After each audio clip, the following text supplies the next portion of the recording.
A paz do Senhor Jesus. Bem-vindo ao novo estudo da Palavra de Deus. O tema hoje é tricotomia, ok?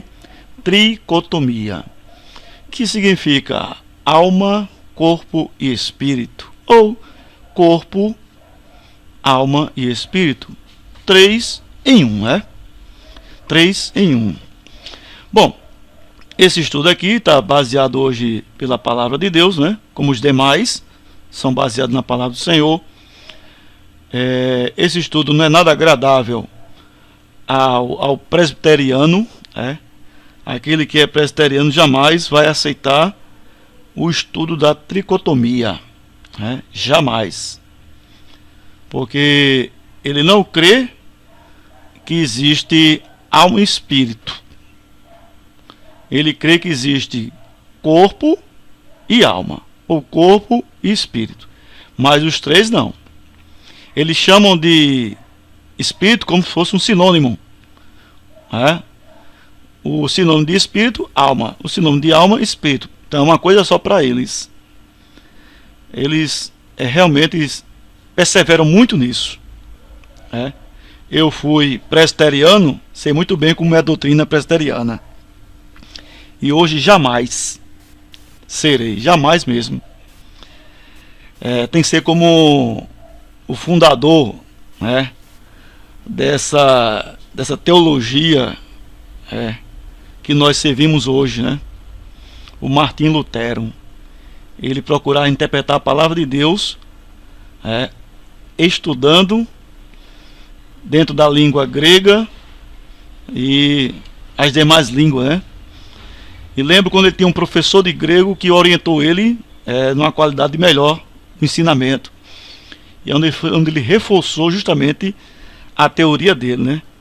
Que foi contra a Igreja Católica. Mas os presbiterianos eles não defendem 100% a Bíblia, eles defendem a doutrina da igreja deles. É isso que eles fazem. Eles são peritos em defender a doutrina e não a palavra de Deus. É bem claro a tricotomia. Vamos lá. Primeiro a gente precisa saber a base, né? Se existe realmente isso. Aqui nesta passagem eu tenho aqui primeiro em inglês, né? Eu tenho aqui em inglês corpo, eu tenho em inglês alma, eu tenho em inglês espírito. As três palavras na língua inglesa. É por onde eu tomo base do inglês para o grego e depois o hebraico, né? Eu faço nessa sequência. No hebraico eu tenho corpo, né? Soma. Alma no hebraico eu tenho pshe, e espírito pneuma, né? No hebraico.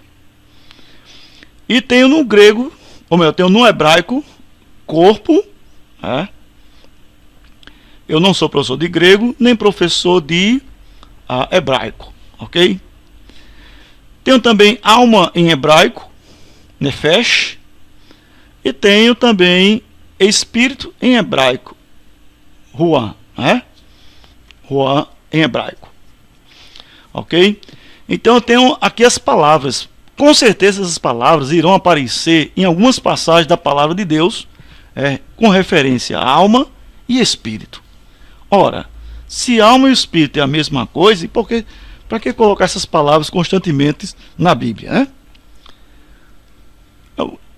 Muitas palavras que aparecem como espírito e muitas que aparecem como alma. São muitas. E nem todo canto é espírito, nem todo canto é alma. Aqui eu tenho uma passagem em, como se diz, em hebraico, em hebraico, que dá referência justamente o que se mostra acima. Aqui alma, em hebraico, né? Em Gênesis 2:7, quando Deus ali ele sopra, né, no homem, né? Quando formou do pó da terra, o homem soprou nas narinas, né, daquele fôlego de vida, e ele passou a ser alma vivente, né? Então lá no hebraico está escrito alma. Escrito alma no hebraico. Aqui ele mostrando que soprou, né? Soprou, deu um sopro dentro do no canal do nariz, né? Seria isso aqui, sopro dentro do canal do nariz. Então, esse é no hebraico, né? Mostrando esse entendimento, né? Temos aqui também as palavras em hebraico, que dá a ideia de sopro, né? Em grego, ou em inglês, mostra que é espírito, ok? Mostra aqui também em hebraico alma, né? Tá aqui alma em inglês, que é uma vida, que é uma pessoa, que é um entendimento, né? Que é um coração, que é uma criatura e que é um corpo, né? Ele está mostrando assim um leque de palavras que relaciona aquilo que ele está apresentando, ok? Vamos ao conhecimento. O primeiro ponto seria corpo, né? O que é corpo? Corpo é a casa da alma, né? E do espírito. Isso podemos ver lá em Gênesis, no capítulo 2:7. Nos diz assim, o 2:7.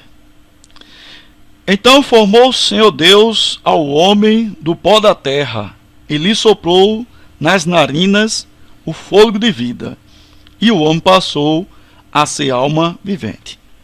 Então observe que o corpo ele é a casa, né? O local onde fica a alma da pessoa, né? Então observe que quando ele soprou aquela massa, né? Aquele barro, ele passou a ter vida, né? Até então era um boneco, né? Um boneco que não tinha movimento, não falava, não via, não andava. Então no momento que ele recebeu a alma, ou seja, a alma é onde mora a casa da alma, né? Que é o corpo. Então no momento que o corpo recebeu a alma, ele passou a ser uma alma vivente, né? Lá em 2 Coríntios, o capítulo 5, aqui em segunda carta aos Coríntios, capítulo 5, 1, está falando do corpo físico. Olha só, sabemos que se a nossa casa terrestre, está vendo aí, que é o corpo físico, desse tabernáculo se desfizer, teremos da parte de Deus um edifício, casa não feita por mãos, eterna nos céus.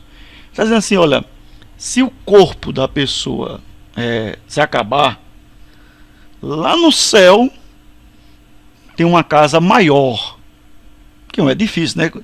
Dá até uma comparação como um edifício, né? Uma coisa grande, alta, né? Então lá tem uma coisa melhor, tem uma casa melhor. Tanto que Jesus fala assim, né? Irei para a casa do meu pai preparar um lugar para vocês, né? Para vós. E quando preparar eu voltarei, né? Então é uma casa, ok? Então o corpo ele sofre por causa das paixões e desejos. A pessoa sem Cristo entrega-se à prática de vários vícios. Aqui no Salmo 38, né? O versículo 1 em diante, diz assim, ó: não me repreenda, Senhor, na tua ira, nem me castigue no teu furor. Cravam-se em mim as tuas setas, e a tua mão recai sobre mim. Não há parte sã na minha carne, por causa da tua indignação. Não há saúde nos meus ossos, por causa do meu pecado. Está vendo aí? Que o vício, a prática de vários vícios, nos leva justamente a deixar o corpo, a praticar essas coisas, né? Então o corpo ele pratica justamente essas coisas, né? O vício, né? A prática do pecado. Bom, então isto é corpo, né? O corpo é a casa do nossa alma, né? Do nosso espírito. Agora, o conceito de alma, no hebraico, nefesh, e no grego, psique, o emprego bíblico mostra que alma é uma pessoa ou um animal, ou a vida que uma pessoa, um animal, usufrui, né? Podemos definir a alma desta forma: você tem a capacidade de pensar, entristecer, sentir amor, viver, matar, sentir amargura, ter compaixão, liberdade de escolher e tomar decisões. É a alma. A alma tem essas vontades, né? Em relação ao pensamento, né? Em Lucas, o capítulo 2:35, nos diz assim: também uma espada traspassará a tua própria alma, para que se manifeste os pensamentos de muitos corações.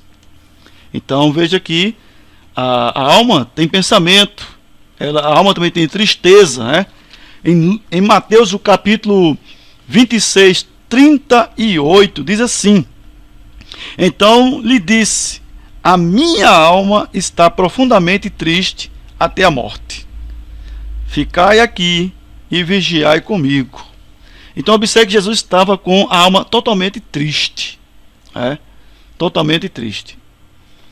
A alma, ela sente o desejo, né, de amor, né? Lá em Gênesis, o capítulo 12, versículo de número 13, nos diz assim, ó: dize, pois, que és minha irmã, para que me considere por amor de ti, e por tua causa me conservem a vida. Então Abraão está conversando com Sara, sua esposa, disse: olha, quando você chegar, diz que você é minha irmã, que eu vou dizer também que você é meu irmão, por amor de mim, ok? Ou seja, observe que a alma, ela tem um desejo de amar, né?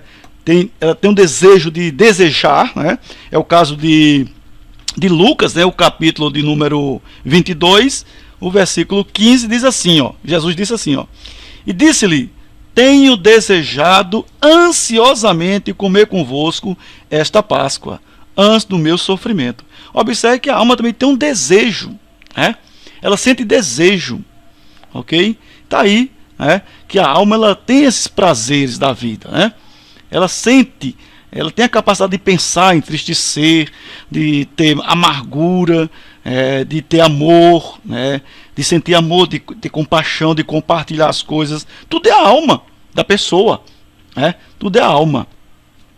Então, lá em Gênesis, né, no capítulo 2:7, né, lá diz a expressão alma vivente, né, descreve o homem como uma criatura vivente. Em sentido próprio, a palavra alma indica a parte imaterial, invisível, inteligente e consciente do que o homem é separado do corpo por ocasião da morte física. Lá em Gênesis, do capítulo 35:18, essa passagem de Gênesis, o capítulo 35:18, né, é a morte do filho de Raquel, né? Então observe só, diz assim, ó, 35:18, né, diz: ao sair-lhe a alma, porque morreu, né, entre parênteses, deu-lhe o nome de Benoni, mas seu pai lhe chamou de Benjamim, né? Então observe aqui que a alma, né, a alma, ela sai na morte física, né? Quando a criatura morre, a Bíblia diz que a alma sai do corpo da pessoa, ela não permanece mais, e no momento que ela sai, o corpo volta a ser o pó novamente, né? Ele não tem mais nem um movimento, não pensa, não raciocina, nada disso, ele faz mais nada, né? Então ele passa a ser incomunicável, o corpo, né? O Mateus 10:28, diz assim: não temais os que matam o corpo, e não podem matar a alma. Temei antes aquele que pode fazer perecer no inferno tanto a alma como o corpo. Então observe que neste versículo aí está dizendo que a alma, ela não morre, né? Ela é imortal, né? Então ao matar o corpo, não consegue matar a alma, né? Entendeu? Então o Mateus aqui, no Evangelho de Mateus, está dizendo que não tem mais os que matam o corpo e não podem matar a alma, certo? Ou seja, aquelas criaturas que se utilizam da maldade, do ódio, da vingança para matar as pessoas. E ele está dizendo assim: olha, não tenha medo desse tipo de gente, tenha medo a Deus, porque ele tanto mata o corpo como mata a alma. Ok? Fique atento nessas passagens da palavra de Deus, né? Quando a alma é chamada de alma, quando o animal ele é chamado de alma vivente, né? O capítulo 1, o 20, né? 1:20 diz assim: diz também Deus: povoem-se as águas de enxames de seres viventes. Olha só, seres viventes. E voem as aves sobre a terra, sobre o firmamento dos céus. O versículo 24 nos diz assim: diz também Deus: produz a terra seres viventes, conforme a sua espécie, animais domésticos, répteis e animais selváticos, segundo a sua espécie. E assim Deus fez. O versículo 30 também nos dá essa outra confirmação: e a todos os animais da terra, e a todas as aves dos céus, e a todos os répteis da terra, em que há fôlego de vida. O que é fôlego de vida? Alma, né? Ou seja, o animal ele tem alma, ele tem alma. Observe que o animal ele não é a semelhança do homem, porque o animal ele não raciocina, ele não tem espiritualidade, ele não tem moral, ele não tem razão. É diferente do homem. O homem pensa, raciocina, o homem reconhece que errou. Então é diferente a espiritualidade do homem e do animal. Então quer dizer, eu sei que o animal ele tem alma também.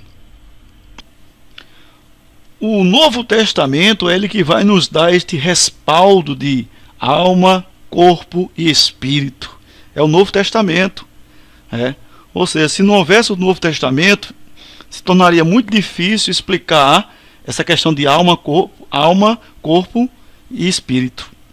Então, o Velho Testamento ele não dá tanto respaldo quanto ao Novo Testamento. Então, veja só. Lá em 1 Coríntios, capítulo 15, 45, 1 Coríntios, ou melhor, primeira carta aos Coríntios, 15, 45, diz assim, pois assim está escrito: o primeiro Adão foi feito alma vivente. O último Adão, porém, é espírito vivificante. Então, observe, já começa aí a haver uma diferença entre alma e espírito. Já começa aí, mostrando, que há essa tricotomia. E também lá em Hebreus, o capítulo de número 4, versículo 12, nos diz assim: porque a palavra de Deus, ela é viva e eficaz, e mais cortante do que qualquer espada de 2 gumes, e penetra ao ponto de dividir o quê? Pser e pneuma. Ou seja, dividir alma e espírito, juntas e medulas. Juntas e medulas é corpo. Então observe que tem as 3 palavras aí, alma e espírito, juntas e medula, e é apta para discernir os pensamentos e propósitos do coração. Então observe que aqui em Hebreus já define as 3 palavras, define alma, espírito e corpo. As 3 coisas aqui na passagem de Hebreus 12. Também eu quero te mostrar que na passagem de primeira carta aos Tessalonicenses 5:23, também nos mostra essa tricotomia, que diz assim: o mesmo Deus da paz vos santifique em tudo, e o vosso espírito, alma e corpo sejam conservados íntegros, irrepreensíveis, na vinda do Senhor Jesus Cristo. Observe que esta passagem aí está mostrando as 3 palavras ao mesmo tempo, mostrando a tricotomia, ou seja, que o homem tem a alma, o corpo e o espírito. Esta mesma passagem, eu tenho ela no grego, primeira carta aos Tessalonicenses 5:23, onde mostra aqui o pneuma, pneuma aqui, grifei pneuma, pneuma. Tenho aqui o pser, alma, E eu tenho aqui o soma, que é o corpo, né? Então aqui eu tenho espírito e alma e corpo, né? Tem aqui as três palavras no grego, mostrando a diferença, né? Mostrando a tricotomia, ok? Bom, e por último, espírito, né? Já falei sobre alma, corpo e agora espírito. No hebraico, né? Espírito é ruá. No grego, pneuma. A Bíblia diz que Deus é espírito. No Evangelho de João, capítulo 4, o versículo 24, nos diz assim, 4:24. Deus é espírito, e importa que os seus adoradores o adorem em espírito e em verdade. Ok? Então Deus é espírito. O espírito, ele é invisível à vista humana e é imaterial, ou seja, você não consegue tocá-lo, abraçar. É como o vento. Você não toca no vento, você não abraça, você sente o vento. Assim podemos fazer, assim podemos sentir também a Deus. Então não conseguimos vê-lo, o Espírito, e nem tocá-lo. Algumas referências aqui sobre Espírito. Então aqui o Espírito retorna a Deus. Lá em Eclesiastes, né? Então aqui Eclesiastes nos mostra que o Espírito, e o Eclesiastes 12:7 diz: e o pó volta a Deus. Esse pó é o corpo, como era. E o Espírito volta a Deus que o deu. Ou seja, o Espírito que há na pessoa, ele retorna para Deus. Ele retorna para Deus. E o corpo, ele volta para a terra. Então aqui está mostrando justamente para onde vai as coisas. A Bíblia afirma categoricamente que no homem há um espírito. Lá no livro de Jó, o capítulo 32:8 diz assim: na verdade, há um espírito no homem, e o sopro do Todo-Poderoso o faz sábio. Ok? Também temos na passagem de Lucas, né, o capítulo 23:46, quando Jesus pronuncia, dizendo: Pai, em tuas mãos eu entrego o meu espírito. Então ele está entregando o espírito dele ao Pai. Aqui também em Atos dos Apóstolos, quando o Estevão, ao ser apedrejado, ele clama e diz, Pai, recebe o meu espírito, ou seja, ele invoca a Jesus Cristo, e entrega o espírito dele a Jesus Cristo, Aqui em Salmo 46:4, que quando diz assim, sai o espírito da pessoa, então sai-lhe o espírito e eles tornam o pó. Nesse mesmo dia perece todos os seus desígnios. Ou seja, está mostrando que sai o espírito da pessoa. E assim vai para as demais passagens, Em Gênesis também fala de espírito. Em Mateus, espírito imundo sai do homem. Em Marcos 1:23, possesso de um espírito imundo. Em Marcos 5:13, os espíritos imundos entram nos porcos, Em Marcos 9:25, espírito mudo e surdo. Em Mateus 12:43 e 45, o espírito imundo sai do homem. Então são muitas passagens relacionadas a espírito. Então esta aula de hoje é tanto que na Bíblia, tem algumas coisas sobre o espírito, O seu espírito, o espírito da pessoa é aquele que se comunica com o Deus vivo. Deus deu ao homem a capacidade de ter comunhão com ele. A gente pode ver essa parte lá em Romanos, o capítulo 8:16, que diz assim: o próprio Espírito testifica com o nosso espírito que somos filhos de Deus. Então observe que há uma comunicação entre o Espírito de Deus com o nosso espírito. E o nosso espírito se comunica com a nossa alma. Então é como se a comunicação fosse assim, O Espírito de Deus, ele conversa com o nosso espírito, e o nosso espírito conversa com a nossa alma. e a alma é essa que fala nesse momento, né? Então é assim o procedimento, né? É assim um procedimento. Então o espírito humano estava morto nos seus pecados, né?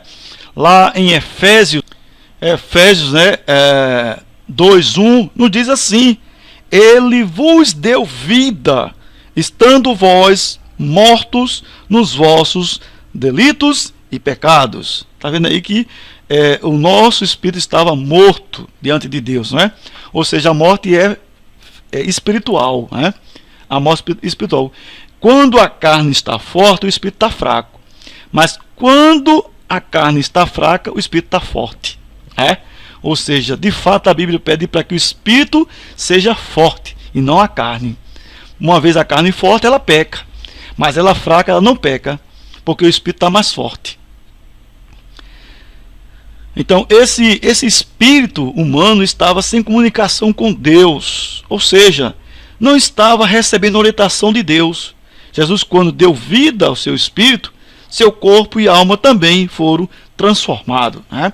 Então é esse Espírito de Deus que dá vida a nós, né? Dá vida ao nosso espírito. É ele que conversa com o nosso espírito.